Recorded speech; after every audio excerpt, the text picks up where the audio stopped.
Hello friends, I wanted to show you another journal today. This one is quite large, quite thick, chunky. Got a really fun tassel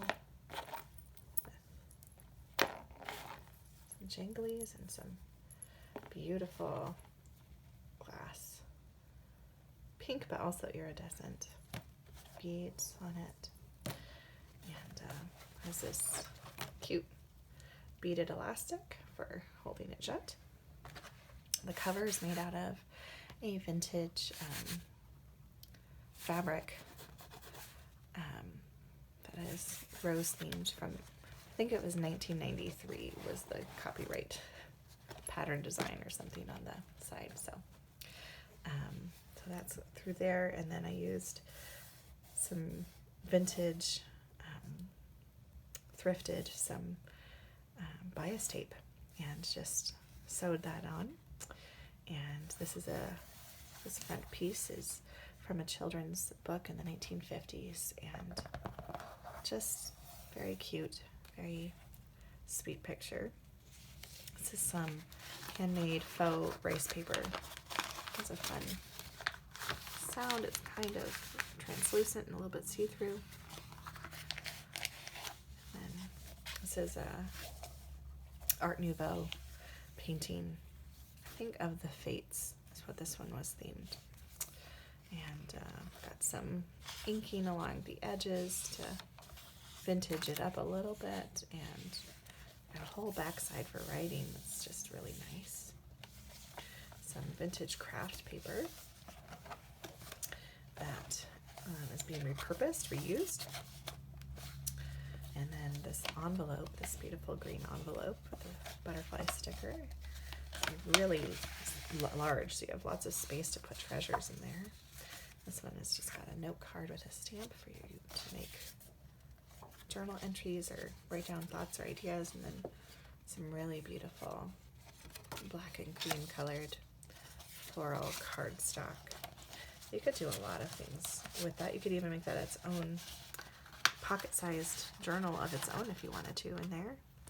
So that's kind of fun. And then carrying that theme of roses over here to this paper, and lots and lots. I wanted to leave a lot of space in this one for writing. This is from an Elizabeth Barrett Browning sonnets from the Portuguese, I believe. And so I had made a fold out journal with the remnants of that one, and I had been able to reuse the cover as a journal cover and take some of the pages that from the signatures that were sewn in and put some poems and sonnets and others journals. This is a washi sticker, some stamping, some I think all of my scrapbook and cardstock and all that kind of paper is pretty much secondhand, either discarded by somebody or thrifted from somewhere or from an estate sale. So a lot of them are vintage, so there's some of them from like the 90s or even earlier, I guess, probably some of them. But this is from a Jules Verne omnibus. This is the 20,000 Leagues Under the Sea. Lots of writing space on that one, and the binding broke on that, and so they needed to discard it, and so I decided to reuse it. This is the centerpiece of the signature is from a travel book from France from the 1980s that was also having a failing binding, and I made a little center signature pocket for some more Art Nouveau. It's Pan playing the flute, and just some fun ephemera and pictures and note space. And over here there's a little washi sticker you could put wherever in the journal. And then, come be with me and be my love. No ocean will separate us. No notion of distrust.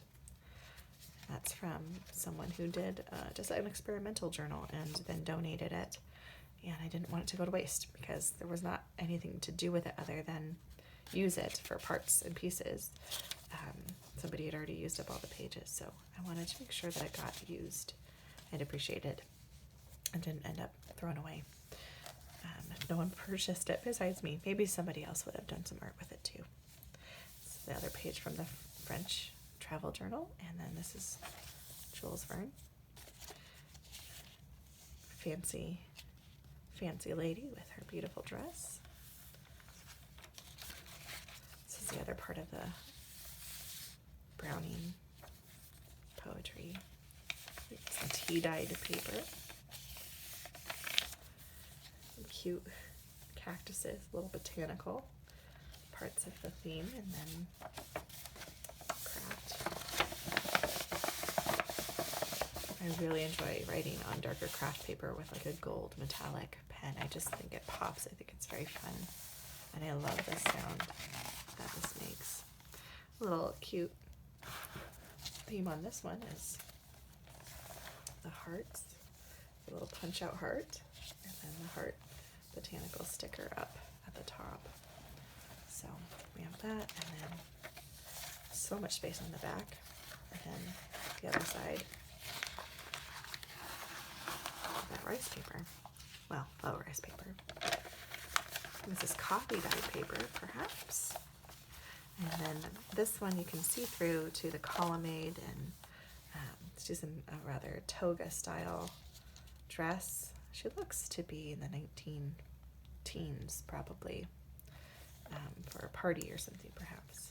The shoes and things look early 20th century. And then another part of that Browning book. Beautiful stamp of a lady with a hat.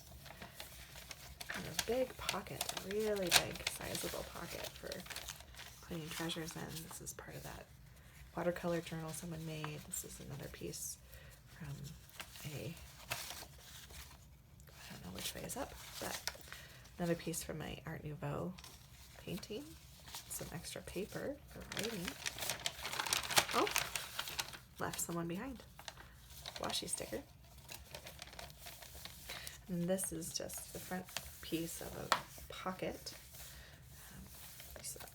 Book page. I learned to make this style of thing from the channel Treasure Books with Natasha, and she just does the most wonderful ideas for junk journaling, and she has a lot of fun making things. She's so creative. I just love her.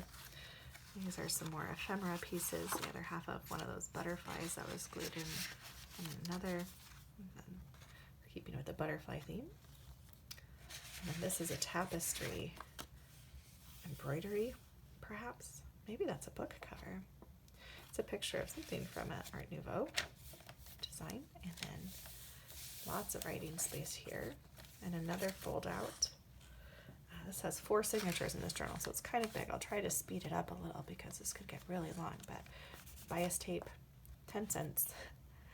Hasn't been that way for a long time. Writing pages, part of a 1981 Farmer's Almanac. These are all fold outs from a French travel book. Lots more writing space. This is a really cute embroidery project. Somebody could make some art of their own. And a doily, some paper, and a beautiful garden inside this side of the pocket. There's actually quite a lot of writing space on that one. Third signature has continuation of the botanical themes. More pocket space. This was one of my favorites. It's just beautiful. This beautiful, beautiful art. And then writing space. More Jules Verne. More French travel book with another ephemera piece. Another envelope. Oh, skipped one. Lots of writing space in that center, and then the other side of the pocket. Lots of writing space in ephemera. Another little envelope pocket with some bookmark. This is a little belly band with, there's a pocket calendar from This is December 1965. It's from Hallmark, and they tell you all the days you're going to need to send out cards. And then there's some bookmark and things in there. This one has another fold out. Kind of hard to see that. Such a large journal, it's kind of hard to picture it all. And then some more ephemera pullouts in this pocket. Lots of writing space on this guy with this lift flap. Final signature. That's another French travel page with lots of extra writing space in here. Sarah Bernhardt.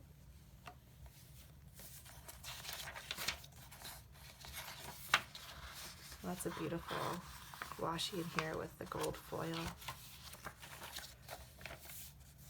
Lots of writing space here and some of the inking on the edges to kind of make it a little more, have a little more character. Lots of writing paper on here. This one is particularly beautiful and it's shimmer. Then this is the dust jacket for the Jewels for an Omnibus, and it's been turned into pocket size. And it's got stickers and extra pages, little ephemera things going on. And then another pocket, some more watercolors, lots of writing spaces over here. Lots of botanical washis. And then Sismonda. That is so beautiful. Look at that. Almost looks like a mucha or something. I'm not sure who designed this one. And the other side of the travel pamphlet. And this is the back half with another picture from that children's book and some bias tape and sewing and the back floral cover. And this really fun. You could flip this over and use the strings as bookmarks in the pages if you wanted to. But it's also just kind of fun to have a little extra fancy on there. So I hope that you enjoyed this walkthrough. I hope it wasn't too long for you, and I really hope that you have a delightful day. Thanks so much.